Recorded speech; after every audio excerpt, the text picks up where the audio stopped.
وَأَمَّا مَنْ خَافَ مَقَامَ رَبِّهِ وَنَهَى النَّفْسَ عَنِ الْهَوَى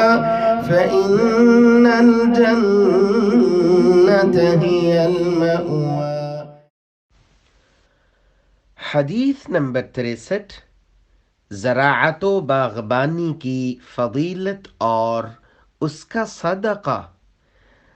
عن انس رضی اللہ عنہ قال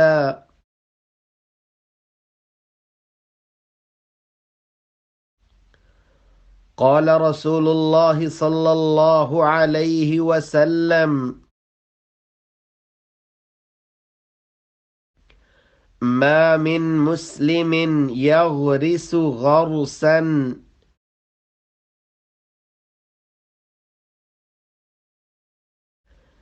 أو يزرع زرعا فيأكل منه طير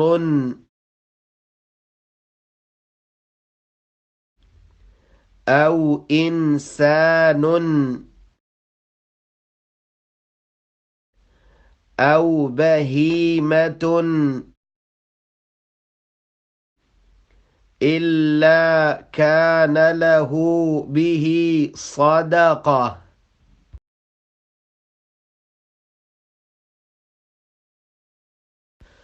عن انس رضی اللہ عنہ قال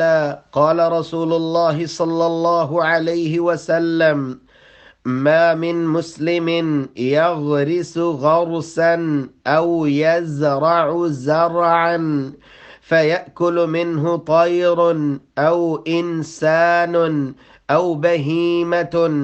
الا كان له به صدقة۔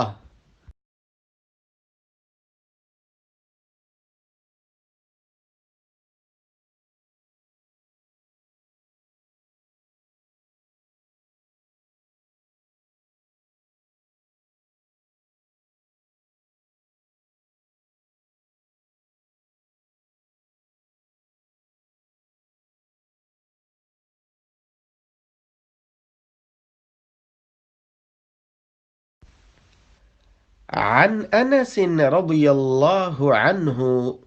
قال قال رسول اللہ صلی اللہ علیہ وآلہ وسلم، سیدنا انس رضی اللہ تعالی عنہ روایت کرتے ہیں، رسول اکرم صلی اللہ علیہ وآلہ وسلم نے فرمایا، ما من مسلم یغرس غرسا، کوئی بھی مسلمان جو شجر کاری کرتا ہے، ایک درخت کا پودا لگاتا ہے، او یزرع زرعا، یا کھیتی باڑی کرتا ہے، کھیتی میں بیج بوتا ہے، فیأکل منہ طیر، اس سے کھاتا ہے، طیر کوئی پرندہ، او انسان یا کوئی انسان، او بہیمۃ یا کوئی جانور، الا کان لہ بہ صدقہ، وہ اس کی جانب سے صدقہ شمار ہوتا ہے۔ سیدنا انس رضی اللہ عنہ روایت کرتے ہیں، قال قال رسول اللہ صلی اللہ علیہ وسلم، فرماتے ہیں رسول اکرم صلی اللہ علیہ وآلہ وسلم نے فرمایا، ما من مسلم یغرس غرسا او یزرع زرعا، کوئی بھی مسلمان شجر کاری کرتا ہے، کوئی پودا لگا دیتا ہے، کھیتی باڑی کرتا ہے، کھیت میں بیج بو دیتا ہے، کونپل نکلتی ہے، فَيَأْكُلُ مِنْهُ طَيْرٌ او انسان او بہیمۃ، یہ پودا بڑا ہوتا ہے، اس پہ اللہ ذوالجلال اپنی رحمت سے پھل لگاتے ہیں،